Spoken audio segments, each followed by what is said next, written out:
Poliisi eriko bapasita beenoonyerezaako.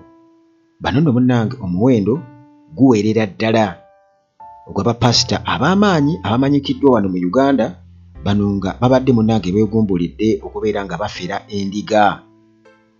endiga okwegaggawaza, bazitunza ebintu byazo. Dolo ne Sekaana bano munnange waliwo looya abakubye mu mbuga. Nsonga ki? Bino tugenda kuba tubiraba. Ate munnange n'okukwata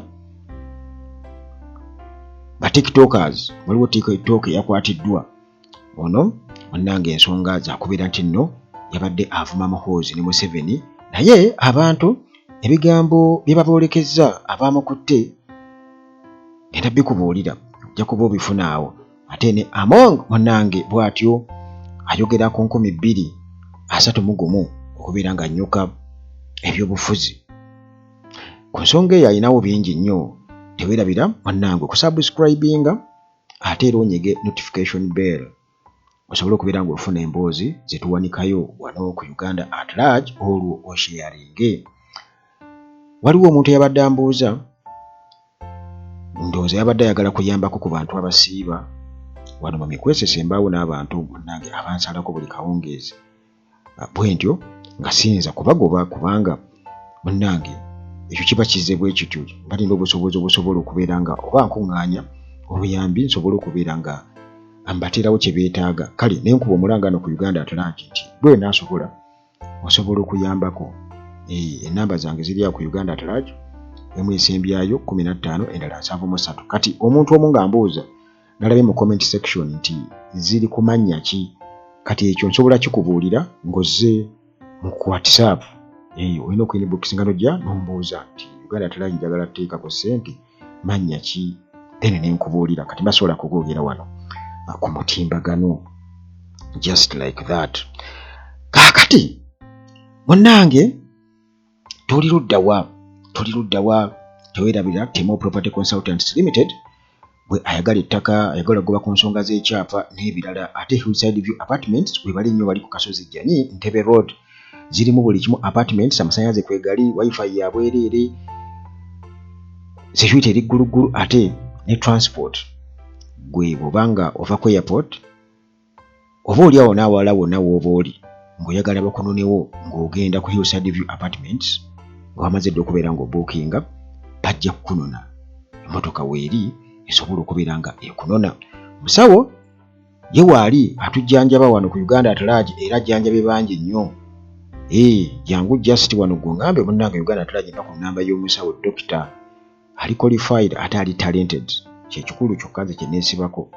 Bangi bali qualified naye okubeera talented bundwadde ng'ajjanjaba omuntu naawe obujulizi nti mutuufu omusajja yampa eddagala, nali n'okulima sikyalima naye kakati ntandise okugendako mu nnimiro okulima.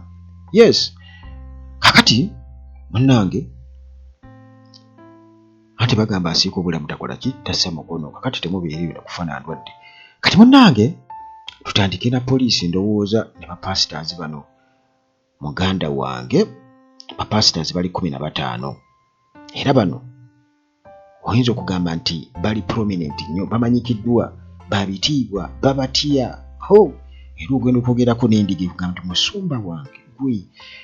Kisinga okunsesa nti omanyi kati nze ndiriza nnyo ne bapasitaazi, naye pasita omu yaŋŋamba nti ekizibu ekibwa kitonkyalirangako, netunyumyanyumyamu wano kuba kati nze nina obuzibu, nina abakadde b'ekkanisa tebakkiriza bantu kwogera nange. Oli ayinza okuba alina kyagala okuŋŋamba, sifuna ideas. Ne kati gwe engeri gy'oli nti bw'oba oyogera nange tondaba nga musumba, tunyumya emboozi zonna. Ojjanga ntunyumyamuko kinnyambamu. Kaakati muganda wange babeere mu bitiibwa nga okusemberera omusumba kiba kibonerezo kinene nnyo eri abakadde b'ekkanisa. Gwe lwaki osemberera omusumba, omwagaza ki, obadde ki? Bwe bityo kakati abasumba babeereeyo. Sijja kuvumirira basumba, si gwe mulimu gundeese wano, naye nga yo poliisi etugamba nti already erina 15 beeri mu kunoonyerezaako. 15 beeri mu kunoonyerezaako era bano bagenda kukwatibwa. They are going to face arrest over fraud. Bagenda kukwatibwa lwa nsonga ya kufera ndiga. Kati munange police eya Uganda oba Uganda Police Force emaze okubeera nga etongoza ekikwekweto era nga kino ekigendererwa kya kukwata ba pastors 15 wano mu kibuga nno naye neewala gye bali. Kati bano munnange kiteeberezebwa ate nga kituufu okubeera nti nno bafera endiga ezibakkiririzaamu ennyo. Bamala ozirisa ekigambo kakati olwo ne batandika bufere kika ki ekyobufere ngenda kuba munnange era nkunyonyola just tuula mutuuzi sinsumulula ate ggwe osuna kati bufere ki naawe munnange. Ekibi oba ekyeraliikiriza nti omuntu kasakkiriza mu mutima gwe just oyogera bwogezi ku pastor noga pastor afeze yagamba bikimwe kugamba okukkiriza kintu kya butwa nnyo kye nakakasa. Okukkiriza kintu kya butwa. Omuntu yeetaaga n'asooka n'aba mu kaakawakanamu okwo keyerekera mu kaakawakanamu okwo nti naye gundi aŋŋamba kino naye kasita obanga okkiriza bukkiriza muganda wange. Kakati munnange omwogezi wa poliisi Kituuma Lusoke atugamba nti bapasitaazi bano abagambibwa okuba nti bakolera wansi w'okubuzaabuza mu ddiini beefuula abakulembeze mu ddiini emisana ate ekiro muganda wange bamanyi okuyingira dubious traditional healing practices ekiro. Naye nsuubira okuba si musango ndowooza kiraka ndowooza kwefuula kyotali oba gwe musango weefuula ate nate noosa. Naye awo bwe tugenda mu constitution banga kati n'eddiini y'ekinnansi n'abakinnansi nabo bajumba aligaweesa nabo kiba kitegeeza nti nabo balina enzikiriza yaabwe era bakuumwa amagye bayira bwe bakuumwa amagye bajumba abo olaba bali muganda wange bakuumwa amagye. Kati bwe kiba bwe kityo kitegeeza nti awo ndowooza ba bizinesi yaabwe y'okubeera ng'emisana pasita ate n'agenda mu nzikiriza eri ndowooza awo tewaliiwo tteeka libayinza kumuvunaaniramu nzi bwe mba nkiraba nze nga nze. Naye kati obuzibu buli ludda wa? Kati munnange bwe yabadde nga ayogerako ku lukuŋŋaana lwa bannamawulire olubeerawo buli wiiki Kituuma bw'atyo yatukakasizza nti bapasitaazi bano babadde balimbanga endiga nga bazimatiza okubeera nga ziwaayo variable assets, okubeera nga ziwaayo ebintu ebyobugagga byazo. Nti oli alina poloti leeta poloti nkusabire giteekeyo gisige n'asiga poloti n'agisiga.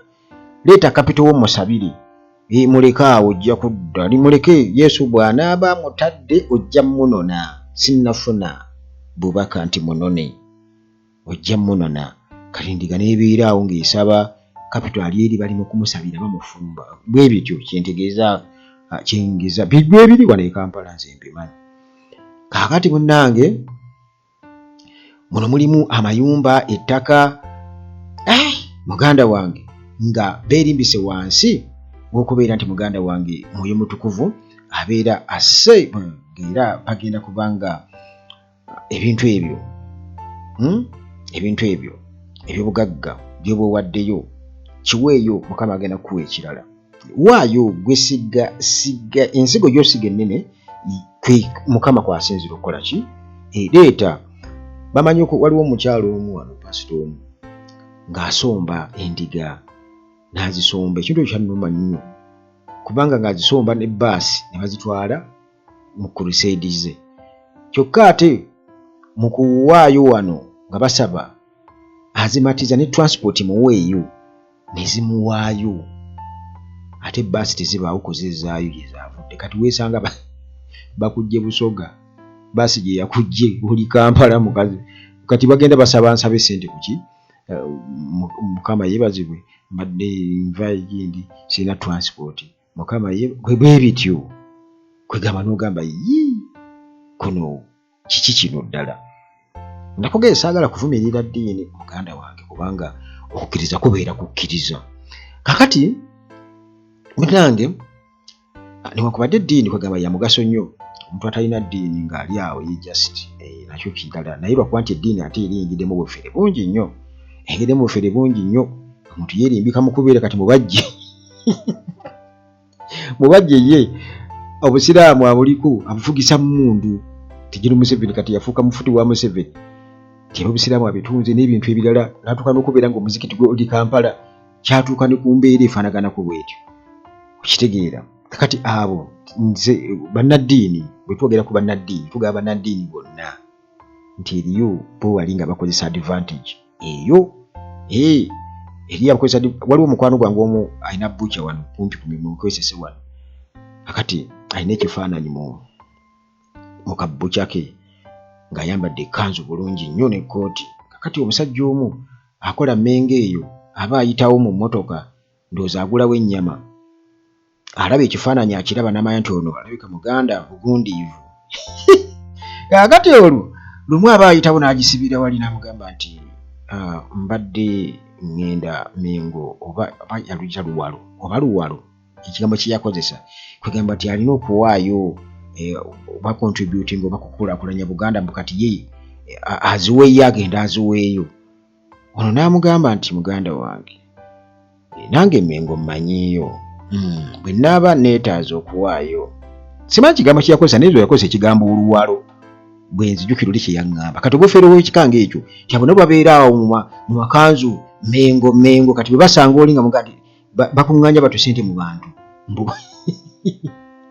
kaakati n'abo nabo bayitira mu Buganda bukuwaayo eri kabaka eri Obuganda mbu be bakuŋŋaanya okitegeera naye nga abagenda kuziwaayo gwolowooza kati abanoonya z'amafuta obufere bwasooka e Kampala kakati munnange omukulu Kituuma Lusooka atugamba spokesperson owa police atugamba nti mu cases ezisinga obungi ba victims bano abanyagibwa oba abaferebwa aba pastors bagenda munnange okuzibuka amaaso nga babbiddwa era nga bali mu financial losses ezitagambibwa nti capital bamutwala omusabira naye ate eri weewola ssente olwo banki eyagalizaayo oba ba money lenders okitegeera ne pastor yakuwa confidence kugambye obufere bwo bungi wonna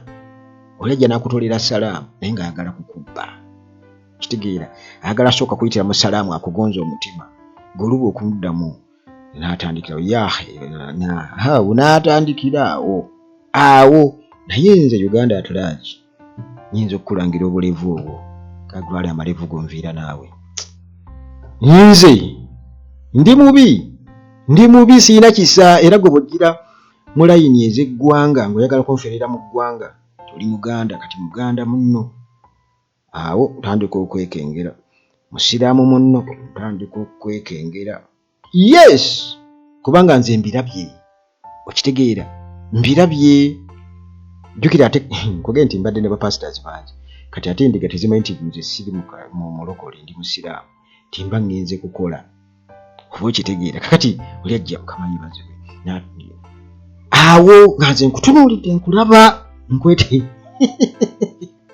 kugambye tetumanyi kyetugenda kukolera nsi naye bino biri very very serious muganda wange sooka gwe tokirabira mu angeri nti ndi mulokole ndi musiraamu ndi mukatuliki ndi muki ndi muganda ndi mulango ndi muki naye abantu mu layini ezo zonna bafereramu kyenyinza okukugamba era weegendereze nnyo sooli nti ajja kutolera essalaamu assalaamu alaykum waalaikum salaamu sheikh kati yahe nga akumaze olwo atandika bw'oba oyagala buyambi yogera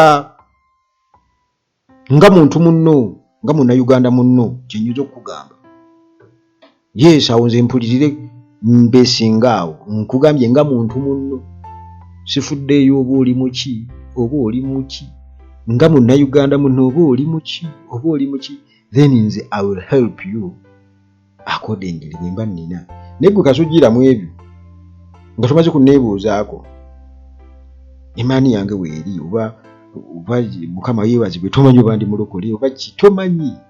So ffe tuba tena abantu mikwano gyaffe bafaatha, mikwano gyaffe basheekh, mikwano gyaffe abalokole nabo mikwano gyaffe, buli muntu yenna ab'amawanga ag'enjawulo mikwano gyaffe, ate nga batuyambye nnyo n'okusinga oba oli awo ab'amawanga gaffe, nga batuyambye nnyo okusinga abo ab'eddiini yaffe.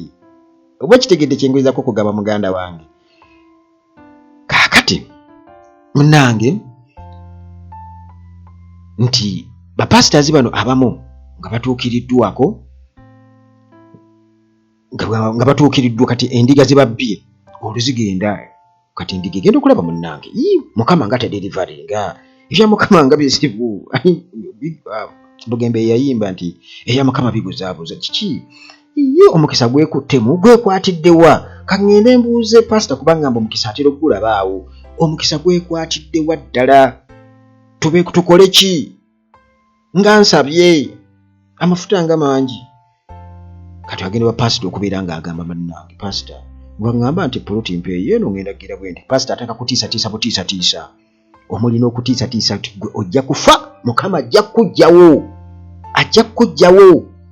Kati munnange olw'okutya ennyo nga abamu basirika bafiwa kimugunyu kati abamu nga bamaze okubeera nga bakitegeera nti banzibye abo be bavuddeyo okubeera nga boogera. Era munnange akusinziira ku spokesperson owa poliisi atugamba nti nno bamaze okubeera nga ba-identifying bapasitors 15 abali involved mu fraudulent activities zino, era nti bano ekyewuunyisa babitiibwa bali well respected mu communities kubanga munnange nti bano bepresentinga eri abantu beetegeka beesaaniika mu bitiibwa eby'amaanyi ennyo. Ate bw'olaba ng'omuntu n'omuwa ekitiibwa kati mbawa kino bwe olaba ng'omuntu omwagaliddwa akumatiza nnyo kati gamba nti Uganda tagiyaŋŋamba nsooke ndowooze however ono nga yeetadde nnyo mu bitiibwa omutima gwe gwinengejje abantu balinga abalina magnet soka n'omuti ow'ekitiibwa ayogera bulungi nnyo oba okitegeera kumbe mufere nkugambye agira mu ango zonna. Ebiseera ebisinga obungi bw'oyagala okulagira omuntu omufere ekintu kyonna nakyo kyakugamba gwasooka okukwata mu nsawo okuwaayo kati olumbu gwe kiri kyoyagala ng'olwo kijje nga kiri multiplied nga kikubisizaamu emirundi n'emirundi. Abafere yimu ekulaga nti eno sayini yaki ono gwendiko mufere ajja yepresentinga nga yeeyogeza akozesa olulimi olw'eddiini. Sigambye nti munyoomole bannaddiini, yes, naye bannaddiini abatuufu era mubalaba boogera balina kyonnyo era bw'oba oyogera naye olaba nti oyogera naye bayirayo bw'oba oyogera naye tayogera nakumatiza nti oba jangu mu ddiini yange era akuwa respect mu ddiini yo. Kati gwe salawo ku lulwo tebimukwatako oba okitegedde muganda wange. Naye kyaki ezo ezimu ez'abalokole si zezimu zonna nti gwe bw'oba osabira eno enkya n'osabira eno oba oziza omusango ate eno gy'obadde osabira oba oziza omusango weebuza lwaki badde manyi Katonda yonna gy'ali. Kakati munnange nti bano nga bamaze okubeera nga beesaaniika era ng'abantu babatya nnyo babawa ebitiibwa bwe badda eri emabega w'enzigi oba zi kateni ng'olwo batandika okubeera nga beexploitinga endiga bakama endiga okwegaggawaza. Sajja teekawo na kansolingi ye yingirayo mu kateni eyo. Kakati awo n'asooka akupoloota muganda wange n'akupoloota namwe nanjogeza oluganda olufu n'akupoloota. Kaakati nti okunoonyeza kugenda mu maaso era poliisi bw'etyo erabudde abantu nti bamaze okubeera nga ba-identifying ba suspects bano era Kituuma yanootize n'agamba nti ab'obuyinza bwe batyo bakyalinzeeko okubeera nga basanguza bapasitors bano bakyalinzeeko okubeera nga babasanguza kubanga bakyakola okunoonyereza naye munaabasobola. Jukira tugenda mu kalulu 226 eyabawa red flag bagiyita batya green light okufira. Mumumanyi ye mukama wammwe Museveni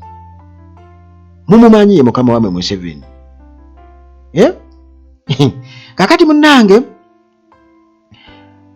intelligence mbu eri mu kunoonyereza eri mu kubanoonyereza naye jjukira nti bibabawo obukuumi bapasitors bali balina amagye okuviira ddala kuba traditional gundi balina amagye kakati munnange bakyanoonyereza mbu bagatheringa concrete evidence nga tebannaba kubeera nga bakola arrests nga tebannaba kubeera nga babagombamu obwala okubateekako obunnyogoga naye kino kinaabaawo nkirindiridde era kyekinkozesezza emboozi eno leero kwegamba twagala tulabe bino kituma lusooka ebyayogera binaasoboka tibanasobola oteeka obunnyogoga ku bugingo banaamusobola muteekako obunnyogoga baani abalala bangi nnyo weebali wano e Kampala saagala kumenya wakuba nti bugingo ansimattuse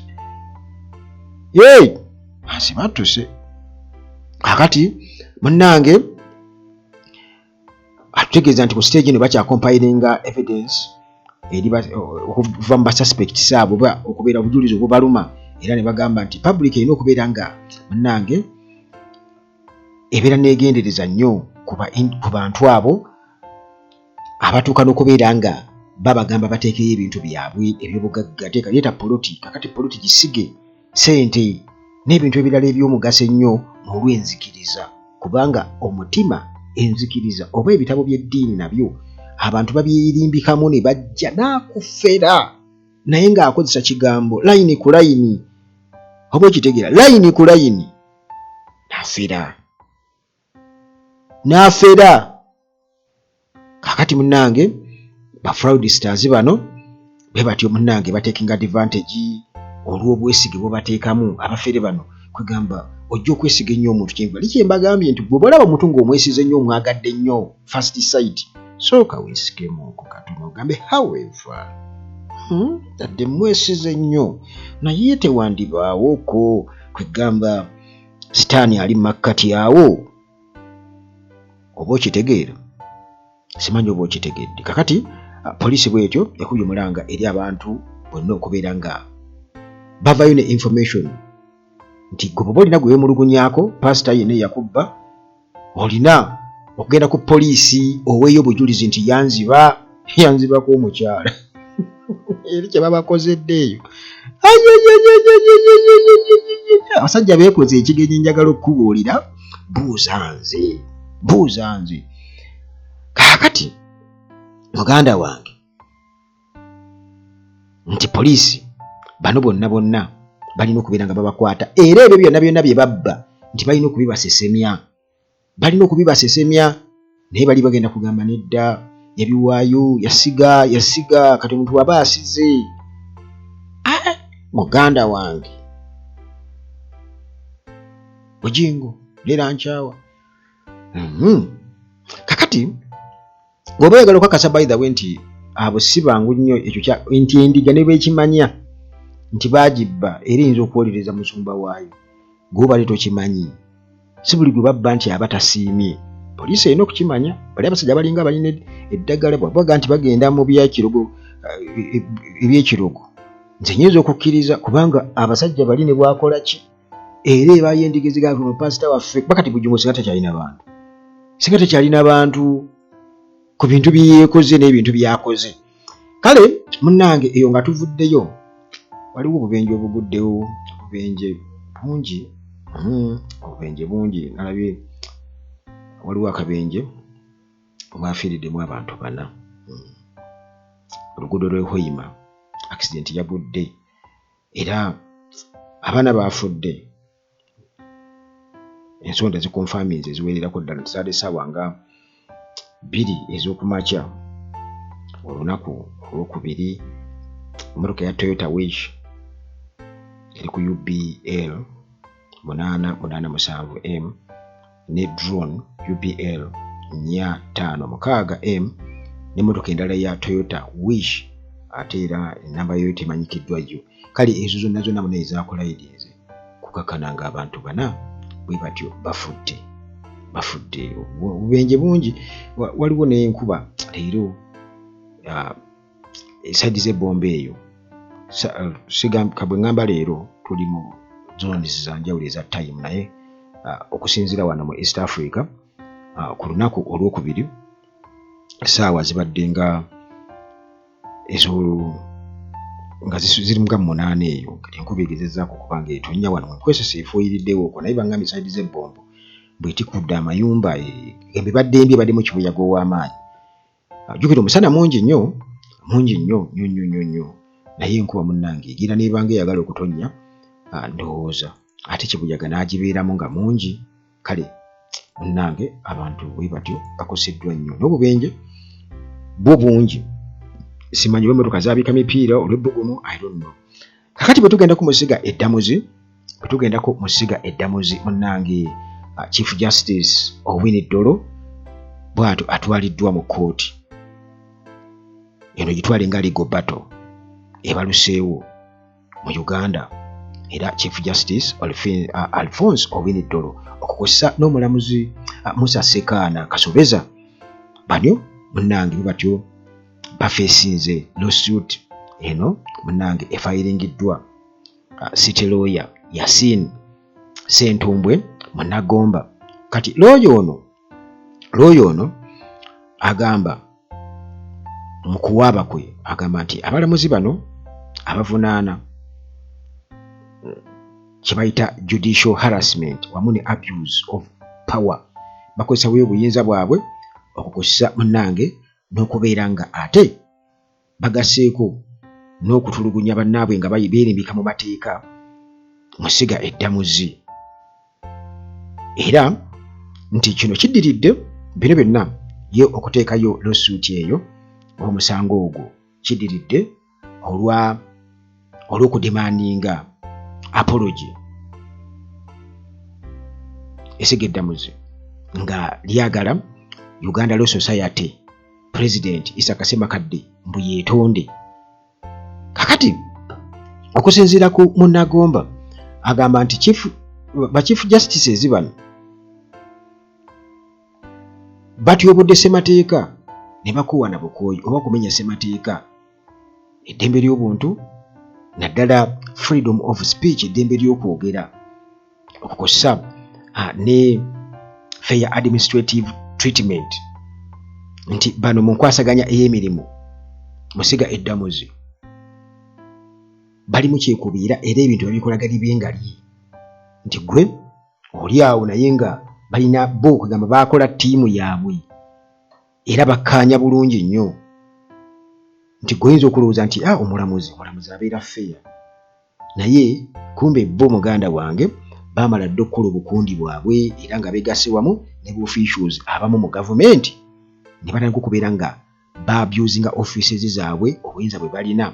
Kale munnange tewaliyo fair administrative treatment musiga eddamuzi gwe olowooza nti nno munnange ebintu birungi. Kakati agamba nti abalamuzi bano nga ba public officials abalala bonna balina kubeera open to criticism, nabo balina okubeera nga boogerwako ku bikyamu bye bakoze ewatali kubeera nti gweboogerako oboziza omusango omulamuzi tayogerwako nti gwe bona omwogerako ye kennyini nyini agenda tutuula mu musango ennyini akusalira omusango olw'okumwogerako nga bwe kyali ku nsonga za Isaka Ssemakadde President wa Uganda Law Society. Kakati munnange mu musango guno oba lawsuit references agamba nti waliwo obuwaayiro bungi nnyo mu constitution mu ssemateeka omuli article eya 29 akawaayiro emu wamu ne article eya 42 nga zino ziprotectinga freedom of expression eddembe ery'okweyabya okwogera okuwa endowoozayo era ne right to fair administrative action. Kati Munagomba agamba nti okulemera ku Ssemakadde okwetonda ku apology Ssaabalamuzi kiba kitegeeza nti aba akozesa ekifo kye okubeera nga atiisatiisa Ssemakadde okumintimidatinga era nga mu kunnyonnyola kino agamba nti kuno kugezaako kubeera nga oziba emimwa gy'aba legal professionals abakugu mu by'amateeka wamu n'okuyisa olugaayo mu bwetwaze obwesiga eddamuzi. Mu kwongerezaako, Munnagomba bw'atyo anokolayo obwerufu mu ssiga eddamuzi. Kakati nga yeebuuza lwaki emisango egirimu omulamuzi Sekaana wamu ne Uganda Law Society President ate gyo giteekebwako nnyo essira, bagisoosowaza nnyo, ate nga waliwo ensonga endala, legal matters endala zo nga tezikwatibwako, zisigala ziri unresolved. Okusinziira ku Munnagomba agamba nti okulondobamu kuno oba selective approach emenya article tuli mu ssemateeka constitution ya Uganda article eya 21, 28 wamu n'e1026 era nga zino munnange zirambika bulungi nnyo omwenkanonkano oba equality ffenna mu maaso g'amateeka tuli kyenkanyi. Kakati articles zino zi ensuring equality before the law and fair judicial processes. Kakati mu kuteekayo omusango legal filing, Munnagomba era bw'atyo akuba ebituli mu mulamuzi Sekaana olw'okulemererwa okubeera nga yeesonyiwa omusango ate ye kwennyini gw'alinamu personal interest. Bw'atyo munnange n'agamba nti Sekaana okulemerako mu musango ogwo kiba kitegeeza nti munnange kiraisinga concerns bwe tujja ku judicial bias wamu ne fairness. Kiba kitegeeza nti akakuku omuntu okubeerako akakuku ku kintu, gamba kubeera nga tayagala kintu ate n'aweebwa omukisa okuba nga yali mu kintu ekyo kyennyini yasala omusango ogwo kyokka nga ate alina bias, kiba kitegeeza nti bagenda kubeerawo bwenkanya yadde n'akamu. Kale bw'atyo n'arifaringa kati nga atusindika mu article katuli mu ssemateeka article ey'okubiri ne article ey'e1026 okukosa ne article ey'e1028 nga zinoganya nnyo oba zitunuulira nnyo zirambika impartiality in court proceedings, obutali bwerufu mu ntambuza y'ensala mu kkooti. Kakati looyo ono Munnagomba era alabula nti ebikolwa ng'ebyo kiba kitegeeza nti munnange bikosa nnyo obwesige public bwe birina musiga eddamuzi, budamaginga public trust in the judiciary. Such actions damage public trust in the judiciary.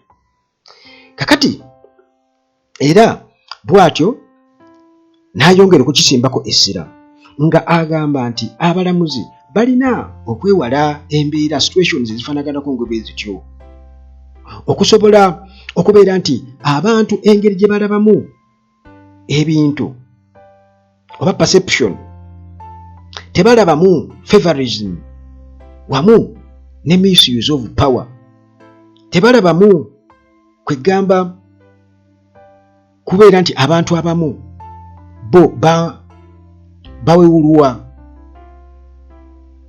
mulimu ebyana n'abaana mu bantu bajjukira ffenna ekijja ku mateeka tuli kyenkanyi. Kati waliwo bwe bafevaringa olwo bano kitegeeza babeera bakozeseza bubi obuyinza bwabwe nga abalamuzi kubanga babeera bafevaringa abantu abamu. Munnagomba era bw'atyo n'asaba kkooti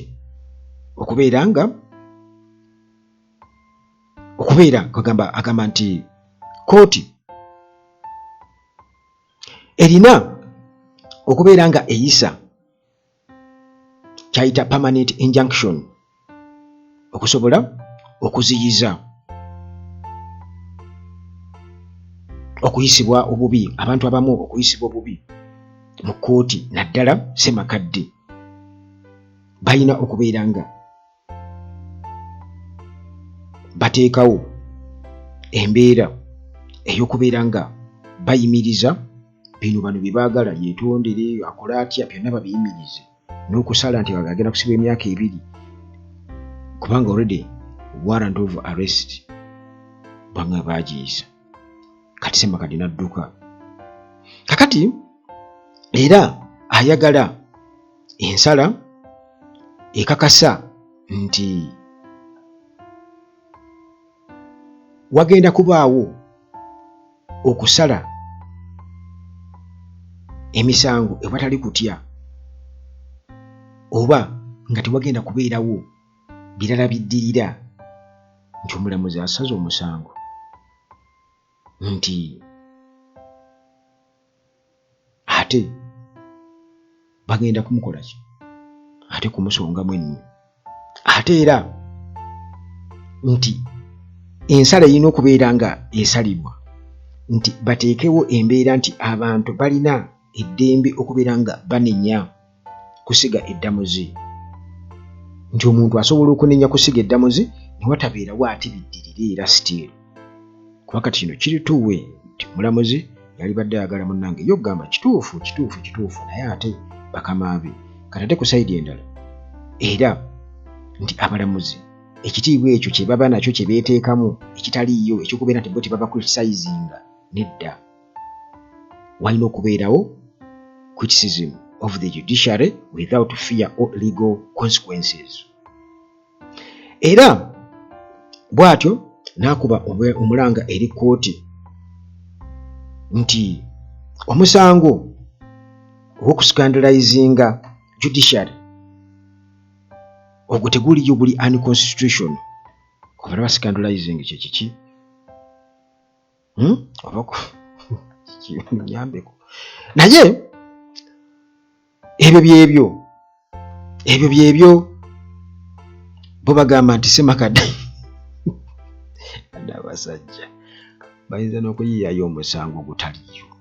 Kakati munnange era waliwo tiktoka omu yakwatiddwa nga kigambibwa okuba nti yavuma General Museveni wamu ne CDF Muhoozi era nga MP Muwada ye yavuddeko oba ye yakoze ku nsonga eno okunoonyereza ku mukyalo ono tiktoka mbu eyavumye Museveni ne Muhoozi n'akwatibwa. Lwaki ovuma mukwano gwange? Kakati ono nno munnange Igara East Member of Parliament Honorable Muwada amaze okubeera ng'akakasa okukwatibwa kwa tiktoka agambibwa okuba nti yavumye General Museveni wamu ne CDF Muhoozi taata n'omwana. Kati Igara East Member of Parliament ono Honorable Muwada atutegeeza nti omukyalo ono nti abadde nga ajja avuma chairman waffe General Muhoozi, General MK wamu ne Museveni, His Excellency watu bwe yawandiise His Excellency the President of Uganda. Kati yakwatiddwa, polisi yamukutte e Bushenyi era agenda kubanga atwalibwa mu kkooti essaawa yonna. Mbu ne yeebaza Uganda Police wamu mbu okukola omulimu ogwo mulungi wamu mbu ne ba citizens abali vigilant ba supporters aba NRM ne PLU e Bushenyi okubeera nti no munnange bayambyeko. Awo nno waliwo ensonga nene nnyo eri bannayuganda. Lwaki mmwe muwolereza nnyo Muhoozi, Museveni n'abalala? Omuntu obeera mu public office lwaki mumuwolereza? Mumuleke bamugajambule, kubanga naye kennyini adda ku mukutu gwe n'agajambula abantu n'avuma n'akola ki, naye teri abagambako. Era abantu mu comment section kino bw'ogenda ku mukutu gwa X osobola okulaba abantu sibasanyufu yet n'akamu. Kakati bwe batyo nga bwe nkugambye nti abantu bangi tebakisanyukidde nga bagamba nti kakati otunuulira omuntu nga Muwada ali mu kukaaba olw'okuvuma abo bayita bakiyamaani be bakiyamaani we, so nga ate alina kukwatibwa kubba biliyoni na biliyoni eza public funds mbuyo ali mu kukaaba bukaabye kuninga sente ze babbye empitirivu agamba nti oli mu kuwaanawaana muli mu kukiyalinga okukwatibwa kw'omukyalo ono munnansi abadde ayogerako obwogezi ku kiyamani wammwe omutamiivu adda ku mukutu gwa Twitter ogwa X n'ayogera n'atiisatiisa buli omu n'atuuka n'okugamba okutemako ba opposition leaders emitwe openly n'avuma abantu nga tewali consequences zonna n'agamba nti shame upon old man. Tukitegeera kakati era nga abantu bagamba nti lwaki temwebuuza lwaki omukyalo ono yabadde avuma Muhoozi ne Museveni babosi bammwe lwaki yabadde abavuma nti bwe kiba nga amateeka bwe gali mu Uganda nammwe mwali badde mubeera mu makomera n'abo be mugamba be bavuma bali badde bali mu makomera kubanga nabo bakola ekintu kye kimu bavuma Museveni abadde nga ajja embizzi n'avuma n'abantu abalala Muhoozi abadde nga ajja avuma kakati nti ekituufu kiri nti babosi bammwe mulina okubawa advice mulina okubaira nga mubawabula nti bo munnange tebali immune ku kuvumwa tebabagema nti oba babagema okuvuma